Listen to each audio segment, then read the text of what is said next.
ये सब किसने लिखा? हमने।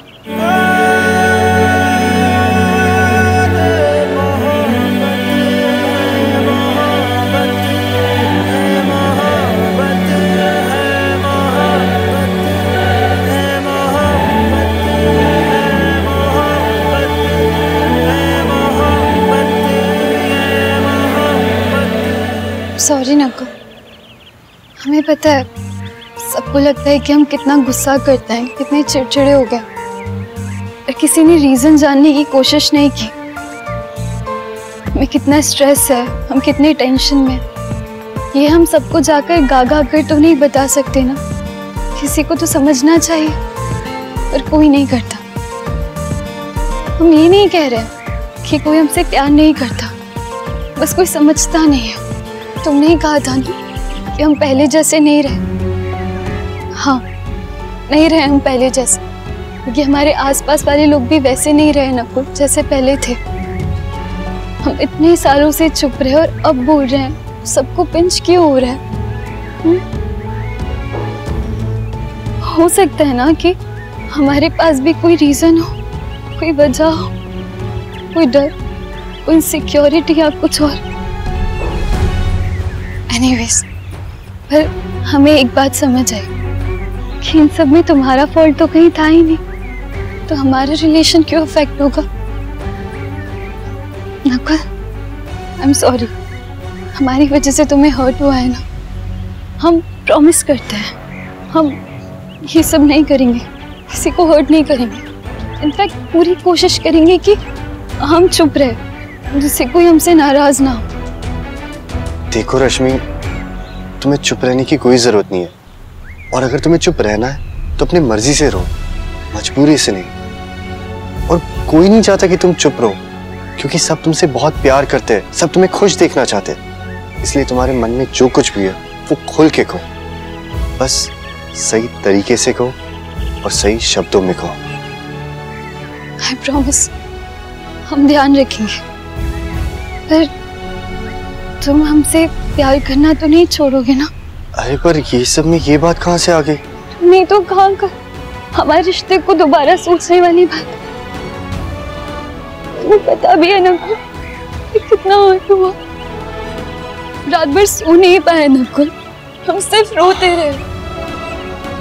अच्छा, आई एम सॉरी। तुम भी प्रॉमिस करो, तुम आगे से ये सब बात नहीं कहोगे। तुम्हें गुस्सा होना है, तुम्हें चिल्लाना है, तुम्हें जो करना है करो, पर ये नहीं। Okay, cool down. पहले तुम शांत हो जाओ और ये रोना बंद करो। देखो, इस समय हम भी परेशान हैं, तुम भी परेशान हो, और घर पे भी सब हिले हुए हैं। तो एक काम करते हैं, लेट्स टेक इट कूल।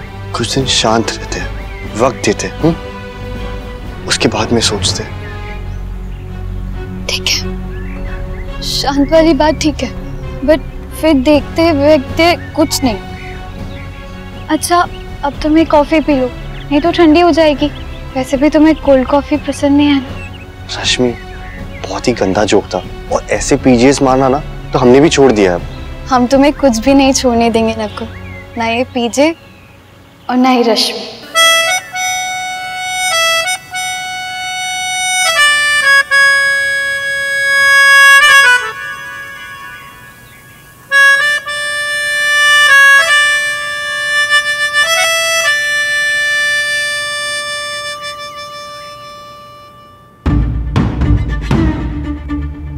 जल्दी से खा ले ऋषि, अगर इंस्पेक्टर साहब आ गए तो बहुत प्रॉब्लम हो जाएगी। अरे इतनी भी क्या जल्दी है, ऐसे दे रहा हूँ ना, फिर खा तो लेने दे।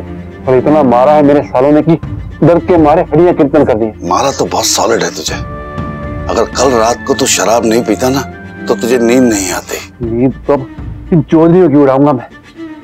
जितने निशान दिए ना मुझे, उसके दुगने दूंगा एक एक को मैं। अब कुछ दिन चुप करके बैठ ऋषि। डोमेस्टिक वायलेंस, फ्रॉड, डाउरी, ऐसे बहुत सारे केस डाले हैं तुझ पे, और कुछ केस को लेकर तो आजकल अदालत बहुत सख्त है। अब अगर तूने कुछ और कांड किया ना तो तेरा तो भगवान ही मालिक है। यहाँ तो जैसे कैसे मैंने मैनेज कर लिया, मगर वहां मैं कुछ कंट्रोल नहीं कर पाऊंगा। वहां तो सब कुछ वकील और जज के हाथ में होगा। वो सब अपने हाथ में होंगे। तू जानता नहीं है मुझे, ऐसा प्लान रचा है ना कि उनके तोते उड़ जाएंगे। तो सुधरेगा नहीं।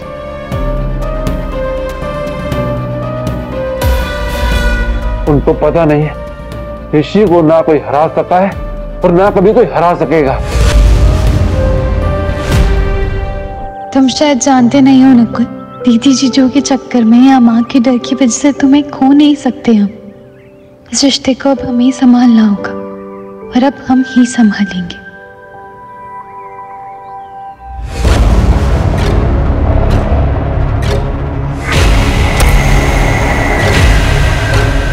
जी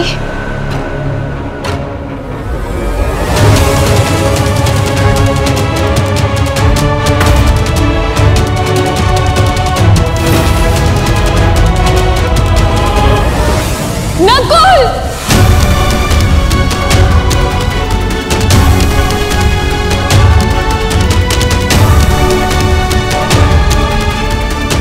क्या हुआ? नकुल वो आदमी कुछ अजीब। पकड़ो।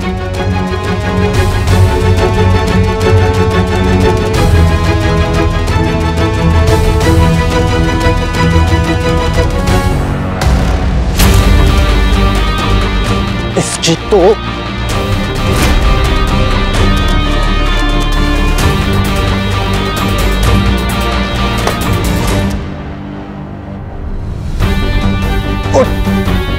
ओ भाइयों, अरे लड़ाई क्यों कर रहे? दुकान के आगे हो, सुनो। कौन है तू? क्या करने आया था? मुंह दिखा, मुंह दिखा। अरे छोड़ दो बस। अरे क्या है? अरे अरे पानी लाओ। भाई भाई पानी लो। तो कौन था? कहाँ गया? किसने देखा? अरे भाई साहब, हम तो आपकी लड़ाई छुड़ा रहे थे, उसी का फायदा उठाकर वो भाग गया। इधर क्या? कौन था? क्या कौन था? क्या करने आया था? और ये मास्क पहन के किसे डराने आया था? कुछ नहीं जान पाया। देखो भाई साहब, कोई लफड़ा तो बोलो, मैं पुलिस को बुला देता हूँ। नहीं, कोई जरूरत नहीं है। आइंदा ये आदमी आपको यहाँ कहीं भी दिखे तो प्लीज हमें बताना। अरे भाई साहब, ये कहने की बात है। चलो भाई, अपना अपना काम करो।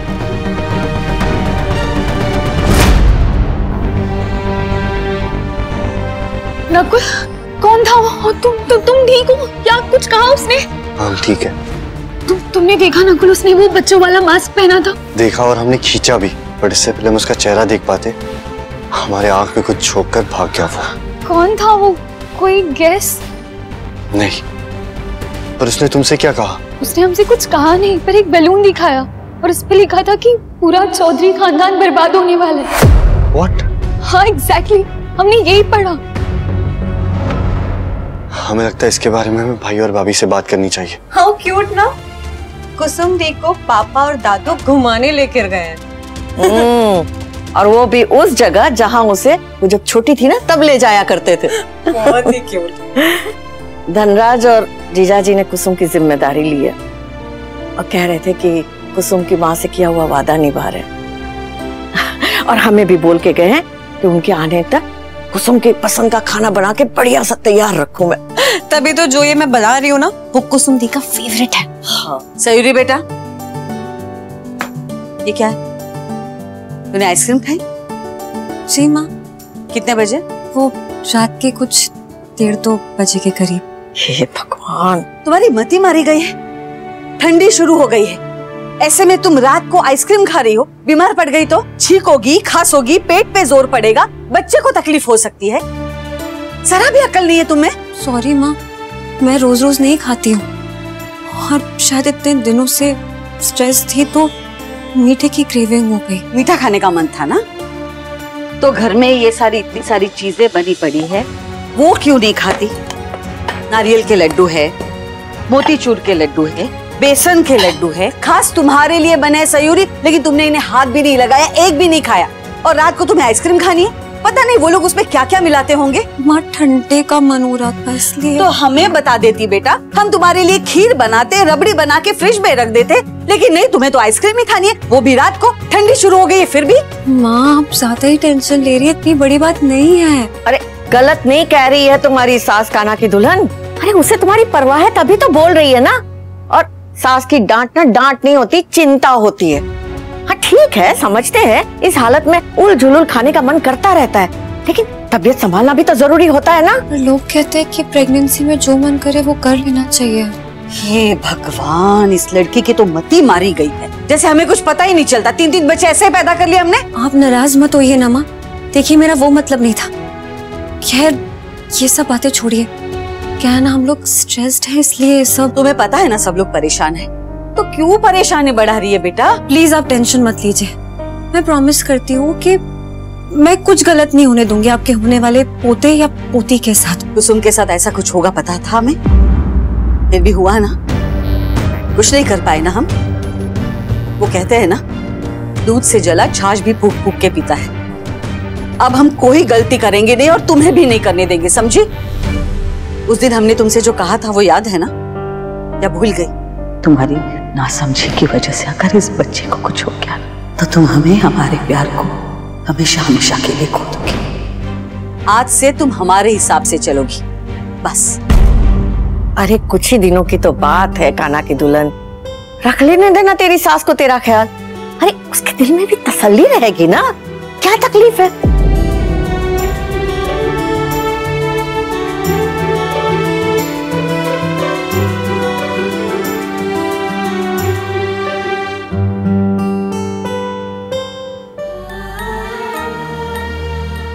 इंटरनेट पे जब वीडियोस देखती हूँ प्रेग्नेंट औरतों की, तो क्या कुछ नहीं कर रही है वो, काम कर रही है, फन कर रही है, अपना ये फेस एंजॉय कर रही है। लेकिन हमारे यहाँ ना प्रेग्नेंट औरत अपने मन का खा सकती है, ना अपने मन का कुछ कर सकती है, जैसे उनकी खुद की बॉडी उनकी ना रही हो। आइसक्रीम भी तो खाई थी ना, बड़ा गुनाह क्या हो गया उसमें, पता नहीं।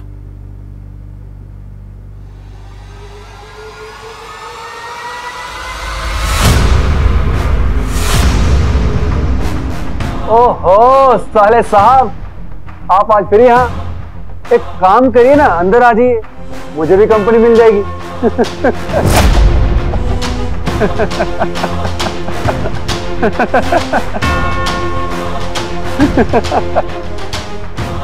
इतनी मार खाने के बाद भी दिमाग ठिकाने नहीं लगा ना? अभी भी वैसे ही बात कर रहा है जैसे पहले कर रहा था। क्या साले साहब, आप भी सच में बहुत टची हैं आप। वैसे अच्छे खासे पढ़े लिखे हैं, तो आपको तो याद होगा ना कि डिवोर्स अभी हुआ नहीं। अरे जाने दीजिए, कोर्ट में निपट लेंगे। आप जाके इंस्पेक्टर साहब से बात कीजिए, हम आते हैं।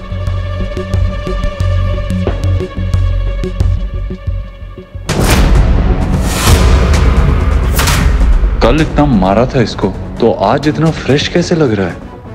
इनफैक्ट कल दीदी के सामने माफी मांग रहा था, लेकिन आज पुलिस स्टेशन में होने के बावजूद इतनी अकड़ दिखा रहा है।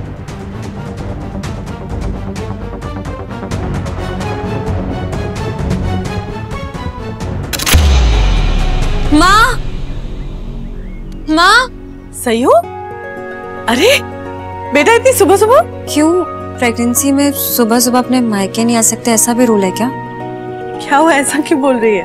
नहीं, वो नए नए रूल्स सुनने में आ रहे हैं ना, नई शर्तें रखी जा रही है मेरे सामने, तो मुझे लगा ये भी कोई रूल होगा। किसी ने कुछ कहा है तुझसे? नहीं, वो ये हलवा बनाया था कुसुम दी के लिए, रश्मि को पसंद है तो इससे सोचा थोड़ा सा उसके लिए ले आऊं। अरे वाह, हमने भी तुम्हारे लिए कुछ बनाया, बैठो हम लेकर आते हैं। ये देख तेरे लिए क्या लेकर आए हैं, पान कुल्फी। कल रात को ही जमाई थी, सोचा था घर का काम खत्म करके तेरे पास लिया। वो मैं नहीं ले सकती माँ, वो सुबह ही आइसक्रीम खाई है मैंने। सुबह सुबह आइसक्रीम? नहीं, वो आप अभी के लिए रख दीजिए, मैं जाते वक्त ले जाऊंगी। जी जी बिल्कुल, कोई जल्दी नहीं, आप अच्छे से घूमिए फिरिए, बस अपने आप को थकाइए मत, और खासकर बाबूजी को। और आते वक्त कुसुम को वो उसकी मनपसंद चाट जरूर खिलाइए। रखते हैं। चलो, ये बहुत अच्छा हुआ। कुसुम के साथ साथ धनराज और जीजाजी का भी सर सपाटा हो गया। क्या घर में बैठी रहती तो वही सब सोचती रहती, अब बाहर गई है तो ये सारे ख्याल तो दिमाग में नहीं आएंगे।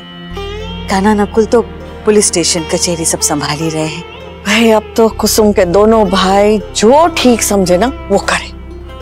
अपनी बच्ची बस खुश रहनी चाहिए। मौसी जी, बेटी के माँ बाप की मजबूरी भी कैसी होती है ना। अपने जिगर के टुकड़े को हमेशा के लिए अपने पास भी नहीं रख सकते और खुद से दूर भी नहीं करने का मन होता। घर गृहस्थी, शादी ब्याह, इसी में औरत की सदगति है। यही बचपन से सिखाया गया है हमें।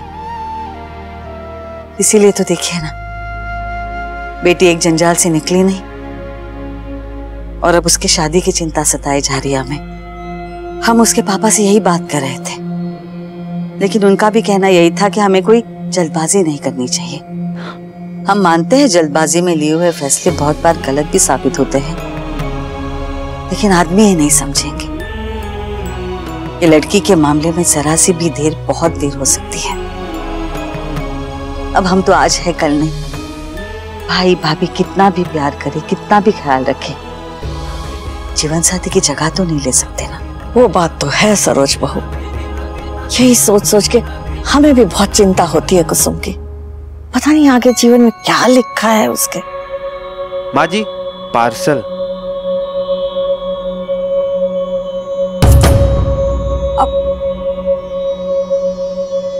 किसने भेजा और किसके लिए?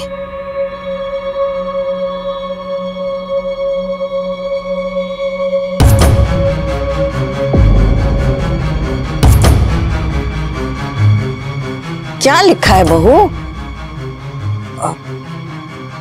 डोंट वरी, बी हैप्पी, सब ठीक हो जाएगा।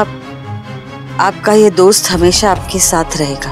अरे किसने भेजा है, किसके लिए भेजा है? यश ने भेजा है, कुसुम के लिए।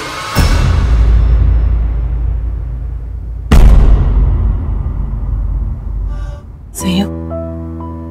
अच्छा हुआ तुम आ गई बच्चे, वरना हम सोच ही रहे थे या तो तुम्हारे पास ही आया तुम्हें यहाँ बुलवाए। कुछ हुआ है क्या माँ? बात करनी थी बच्चे। रश्मि के बारे में। तुझे कैसे पता? बस पता है, जिस तरीके से आजकल उसका बिहेवियर हो गया है, मुझे लगा कि आप लोग भी चिंता में होंगे। सिर्फ उसकी चिंता नहीं है सही हो, दोनों परिवारों की चिंता है, उनके बीच के रिश्तों की चिंता है। सही सच कहे तो हम सोच रहे थे कि रश्मि और नकुल की बात को यहीं रोक दे क्या? क्यों? देख बेटा, पहले हमारे घर की एक लड़की उस घर में गई है, अब दूसरी भी जाएगी तो हो सकता है रिश्तों में दरारें आए। हम जानते हैं सही हो, तुम और कान्हा बहुत समझदार हो, सब समझते हो, सबकी चिंता है तुम दोनों को। नकुल भी अच्छा लड़का है सही हो, लेकिन राशु, हमें डर है बच्चे।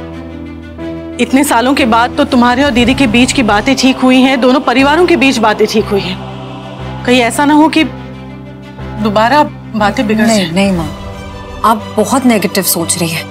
सब कुछ अच्छा होगा, और ये हम सब जानते हैं कि राशु दिल की बुरी नहीं है। मानती हूँ कि बचपना है, कभी कभी बचपना दिखाती है, पर ये भी एक फेज है ना, ठीक हो जाएगा। और एक बार शादी होगी ना, खुद समझदारी आ जाएगी, जिम्मेदारी आ जाएगी। शी भी ओके माँ। तुझे यकीन है? बिल्कुल। हमें तो नहीं लगता है। माँ देखिए, आप ऐसी बातें मत कीजिए। मे भी हो सकता है कि वो इनसिक्योर हो रही हो, क्योंकि जब नई नई शादी लगी होती है, लड़कियों के मन में अलग अलग तरीके के ख्याल आते हैं। कभी उन्हें लगता है कि उनका मायका छूट रहा है, तो कभी उन्हें लगता है कि ससुराल में जाएंगी तो क्या वो उन्हें दिल से अपना पाएंगे या नहीं। बहुत सारे सवाल होते हैं दिमाग में, जैसे मेरे दिमाग में तो याद है ना आपको। फिर सही हो, शादी के बाद सब ठीक हो गया ना? हाँ बेटा, पर कुछ नहीं। अब जब मैं वहाँ शादी होकर पहली बार गई थी तो मेरी हेल्प करने के लिए कोई भी नहीं था वहाँ पे, लेकिन जब रश्मि वहाँ पे शादी के बाद आएगी तो मैं उसकी बड़ी बहन आऊंगी, मैं उसकी हेल्प करूंगी, मैं सिखाऊंगी ना उसको सबका दिल जीतना। इसलिए मैं चाहती हूँ कि आपने दिमाग से ये शादी होल्ड करने का ना जो थॉट है ना, निकाल दीजिए आप, बल्कि शादी की तैयारियां कीजिए। एक बार कुसुम दी वहां सेटल हो जाएंगी ना, तो मैं भी घर पे सबसे बात करूंगी कि जल्द से जल्द शादी की तारीख निकाले। जैसा तो ठीक समझे, पर एक बात हमारी याद रखना सही, यहाँ मायके में तो तुम दोनों बहनें हो, पर ससुराल में जेठानी और देवरानी का रिश्ता होगा।